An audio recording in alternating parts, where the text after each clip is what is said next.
kaibigan natin, handler. Siya yung ano dyan, nagkukondisyon. So may binigay sa atin si Bossing. Kunan mo na lang ayon. Oh. Andito siya. Nahiya siya. Kailangan bulang kanina.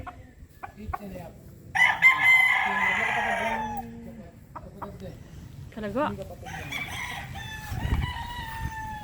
Magandang araw mga kaibigan, nandito ulit kami sa napakaganda at napaka-organized na farm ng Nagnutap dahil meron kaming susunduin na regalo ni Bossing. Golden Boy sweater na AEJ line. Maraming salamat Bossing at meron na akong ipapare sa aking mga inahin. So, ikot-ikot muna tayo, tignan natin yung mga stags dito sa court area. So nalalapit na nga pala yung aming magiging pakulo ngayong breeding season mga kaibigan. So abang-abangan nyo na lang kung ano yung pakulo namin na yun.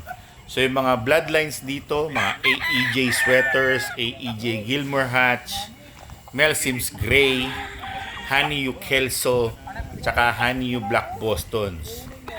So madadagdagan pa yung mga bloodlines dyan at feature din namin kung ano-ano yung mga bloodlines na idadagdag dito sa farm.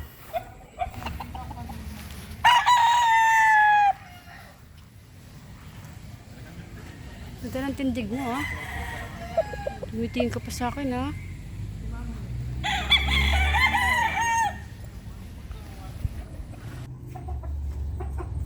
Ops! Saan ang punta? Ang init! Usus na ba? Hindi. Itatali ko na. Ako'y nawiling humimas at nakipagkwentuhan mo na kung kani-kanino. Dala-dala ko to. Nabugbog na sa himas mula kaninang umaga. Siyempre, inikot ko to sa mga pinsan ko.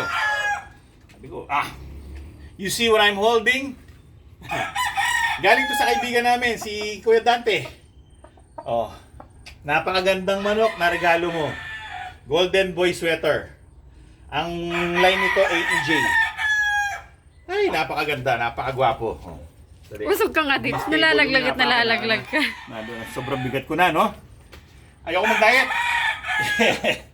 So, ayan. Ito ang gagamitin na broodcock ngayong season na ito. So, si Aling Mima yung mag-breed.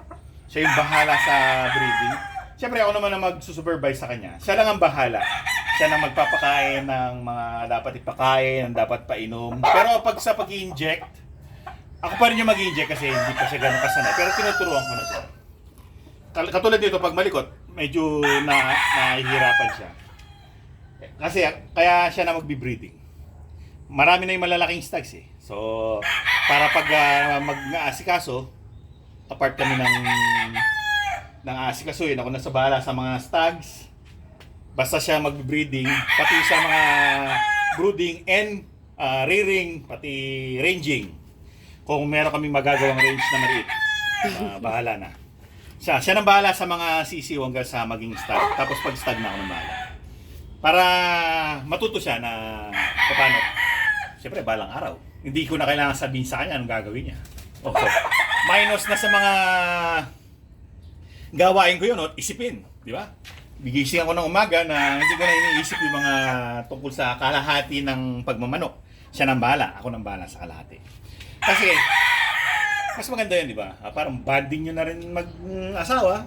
At the same time, mababawasan yung pagod mo dahil hindi niya alam na inuuto ko lang siya. Grabe. Ikaw nang bahala sa breeding, ha? Galingan mo. Pero ang totoo nun, para hindi ko nang pakainin yung mga breeder, siya nang bahala niya magtimpla ng mga vitamins. Joke only. Well, eto nga pala. Balik tayo dito sa sinundo namin. Kagwapo. No? Hindi pa to naglugon. So, ang balahibo nito, stag feathers pa. So, next breeding season pa to maglulugon. Pero, gagamitin siya ngayon kasi pang early birds. Yeah. Hanggang sa matapos na early birds, hanggang sa late born, pwede siya. Tapos, papahingayin, papaglulugunin. Tapos, next season, Titignan natin yung mga anak kung dapat ba silang pumasa sa mga examen. Ayun. Dilaw na dilaw ang paa. Madilim lang yung camera na. Ay, yung yun, nakita. Oh, yun. Yan. Madumi lang yung paa niya, guys. Marami lang pero walang tibak. Yes. Perfect na perfect. Level, pitcho, straight. Sipit-sipitan, dikit na dikit. Pogi. Bright orange siyang mata. No? Puffy face. At ang kulay niya talagang sweater na sweater, pongkan. Para nagpa-pumpkin na nga siya eh. Pero hindi pa to yung pumpkin. Yung pumpkin masyado nang parang halos talisain na yun eh. Ang ganda din niya ng mga pumpkin. Pero wala kami nun. Eto, mas gusto ko na to. Hindi ko gano'ng type yung pumpkin. Tama-tama to sa mga breeding ni Aling Mimay. O, tingnan natin ang mga available niya na i-breed na. Tamang-tama sa bloodline. Oh. First stop, golden sweater ng Rapapap Game Farm. Yan. So, tumeterno siya dyan kasi sweater yan eh. Golden sweater. Rapi Yulo. So Rapi Yulo.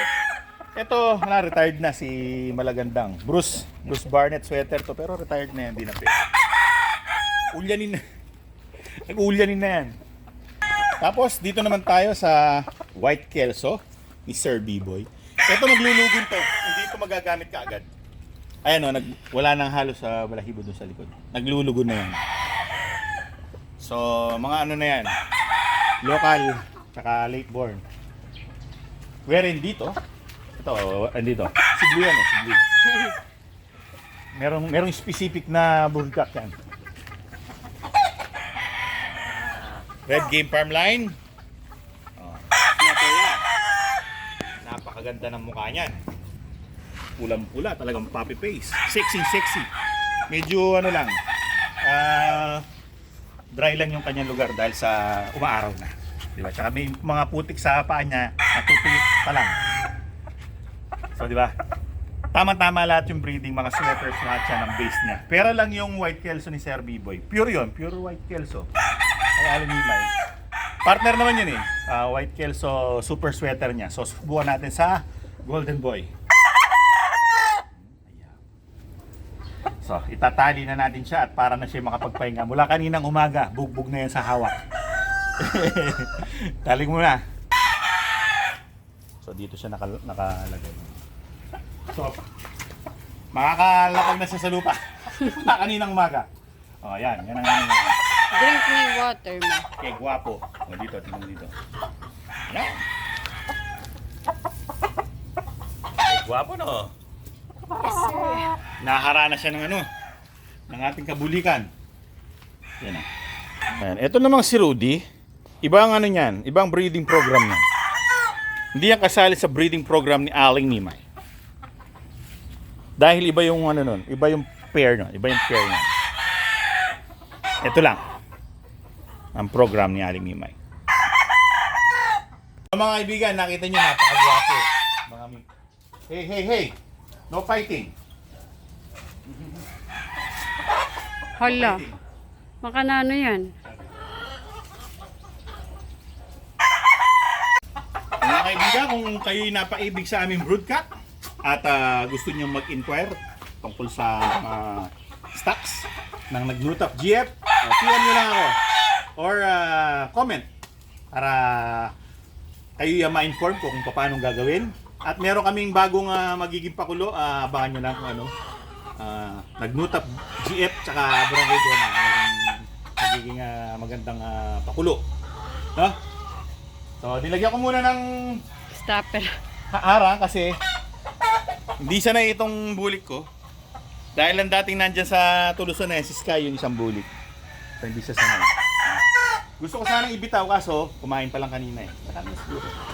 Ilalagay ko naman yung kanilang bitaw sa aming Bilibili account para makita nyo kung paano yung kilos niya. Well, mga kaibigan, maraming salamat sa inyong panonood hanggang sa susunod na episode. Paalam! No fighting!